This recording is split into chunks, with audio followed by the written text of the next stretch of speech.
Welcome back to the TheDnazChannel. I am your host, DNaz, and today we are getting into ancient pharmacology. That's right, I am talking about plant medicine, holistic medicine. You know that's what I love, and you know we come to the TheDnazChannel just for that alone.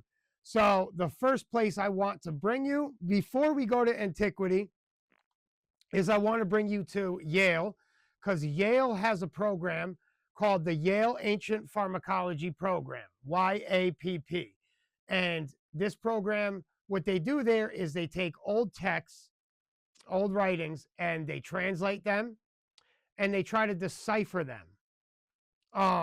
Because there's a lot of plant knowledge left to us from back in the day, from great authors like Galen. You have the writings with Marcus Aurelius. You have Hippocrates. Well, Galen pretty much wrote about Hippocrates, or other people wrote about Hippocrates. But and you have Nicander, and we're going to talk about all of them, right? But if you go to the Yale Ancient Pharmacology Program's website, you will see the first thing that pops up is Egypt and their use of opium, right? So I'm bringing this to your attention because back in the day, they didn't really distinguish between recreational and medicinal drugs, right?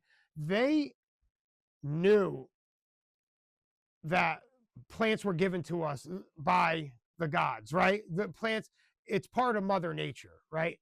So if you are against holistic medicine, or you don't believe in holistic medicine, but you go to the doctor and get prescription drugs, I don't know what planet you're from, but that's holistic medicine. Because our medicine, our drugs come from plants. We are taking the compound from the plant, right?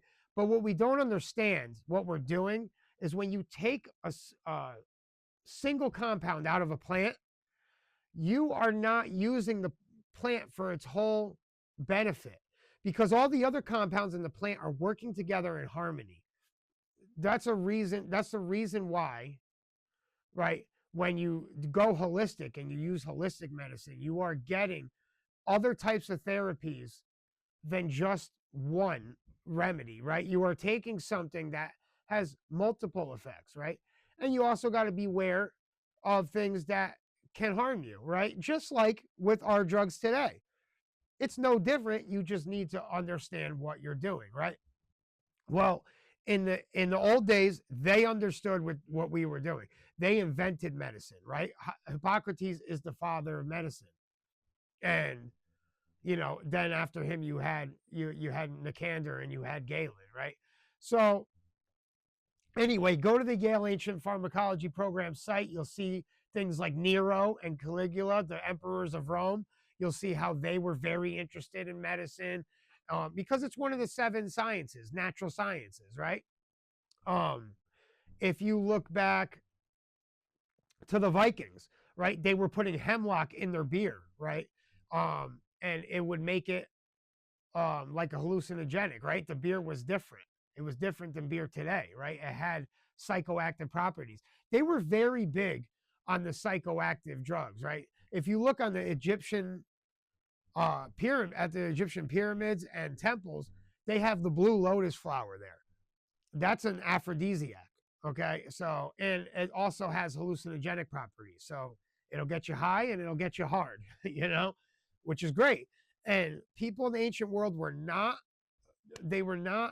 new to the effects of these plants. They were not new to using plants as medicine and to the psychoactive effects of them. I mean, you could see that we have mushrooms on temples, like, you know what I mean? So they clearly knew about the hallucinogenic drugs, right? And they kind of considered them sacred. They considered them sacred, right? Because it would connect you to the gods, right? And that's what this was, right? So we have a lot of these texts sitting in our libraries and in our universities and our colleges. And we are not teaching our kids about these texts. And in these texts, we have cures for cancer, diabetes, all sorts of things. Going holistic is the way to go, right? So if you're looking for a great source to go to, I mentioned Nicander. Nicander um, was a pharmacologist from antiquity. I'm pretty sure. I don't know the dates. I'm not even going to try to guess right now. But he wrote a book called the TheDnazChannel, right? Which is, I think it translates to the beast. This is because most of the medicines needed back in the day were from poisons, either being poisoned, because remember, in antiquity, like if you were a king, just why Nero and Caligula would be interested in medicine. Um, if you were a king, you were afraid of being poisoned, right? Someone could come along and poison you, like with hemlock, and that's how they poisoned Socrates, right? So, um, they wanted something to counteract these poisons, and the theriac was like a mix of like 50 substances, right? So this should show you 50 different substances in one concoction. They knew how to work with plants. Their knowledge was extensive, okay? Um, but this theriac, it was written in verse, in poems, right? Because back then they had poets. They had poets. And the reason for this, like when you read Homer, right? And Homer wrote the Odyssey and he writes the stories about the gods. Well, the reason why they were writing in poems is because it's easy to remember. So not everybody had books back then. So they wrote poems and they recited them orally. I mean, knowledge and tradition was passed down orally. So when you had things written in poem and in verse, and don't think of poem like a corny love poem. Think of poem as verse, as music, right? So they were writing it so that you could remember it, so that you could pass it down to other people, so that you didn't need a book, you can remember a verse. But the thing is, these verses were coded with certain words. Like they would call a plant like the goddess of fire or something. And that could mean anything, because that could mean, is that Mars's wife? It can mean anything, right? Is that the devil? Right? No, but they could mean, back then they had a certain language and it could mean a certain type of plant. So Nicander was writing like this. So this is something that the Yale program does, is they decipher these texts, saying, okay, what plant did they mean here? What plant would be the goddess of fire? I'm just making that up. I don't think there's a real plant called the goddess of fire. I'm just giving you context, right?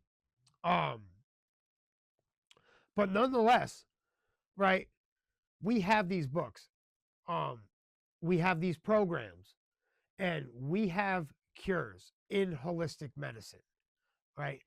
Our ancestors were very smart and they worship medicine and plants, right? And you even see the serpent worship. I've done an episode about serpent worship, how there's temples all over the world with serpents in it. And if you even look at our medicinal symbol, the Asclepius, the staff with the two snakes, right? That staff, that symbol is ancient. It comes from ancient Greece and Rome.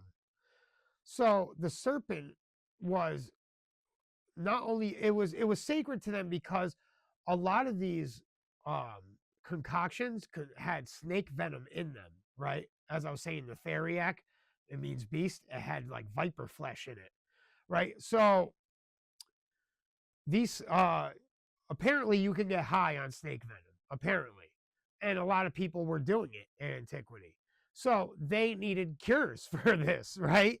Because people were dying from trying these concoctions made with snake venoms. So, um, again, the evidence is overwhelming that our ancestors were highly knowledgeable and they left us a bunch of books about how to cure, like Galen has a book, How to Cure Infectious Bites, right? So the and it's all about plants and different plants, and they were familiar with using animal, like today, like they would use different animal fats and different parts of an animal. Today you can find certain sciences that do this. I mean, think of how we study with rats, right?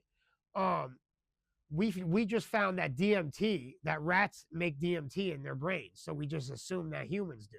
Well, we know that humans make DMT in our brains. We know that, right? But the thing is, they they already had this knowledge, right?